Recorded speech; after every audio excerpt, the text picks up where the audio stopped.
use of the cold chain trucks contributed to improvement in the distribution criteria of effective vaccine management assessment from 54% in 2011 to 96% in 2020.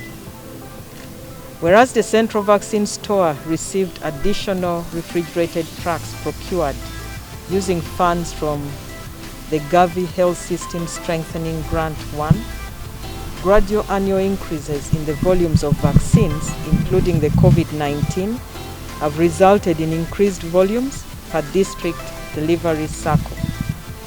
Out of the 10 trucks currently available in national medical stores, 5 refrigerated trucks are due for disposal.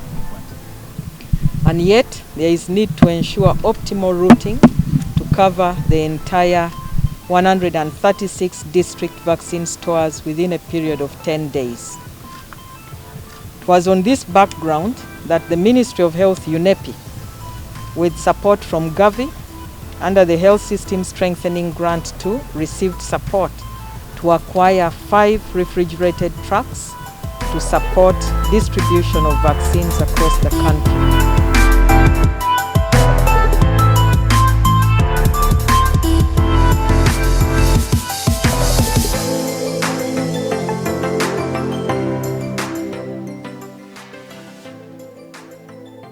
These are the initial delivery of 2 trucks.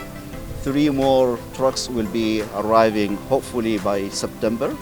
And the 5 trucks, refrigerated trucks for vaccines, have been financed by GAVI. The cost is over $500,000, and UNICEF is playing the facilitator role for the GAVI here in Uganda and in other countries. The additional 5 trucks will support NMS to build a resilient fleet that can manage delivery and demand in all situations. Are kept at the same temperature at which they are kept at national medical stores and at the same temperature at which we transport them in these cold chain trucks. Because each district in the country has the cold chain capacity. We have freezers for those that require to be frozen. We have fridges for those that are supposed to be kept at a temperature of 2 to 8 degrees centigrade, and we maintain those equipments.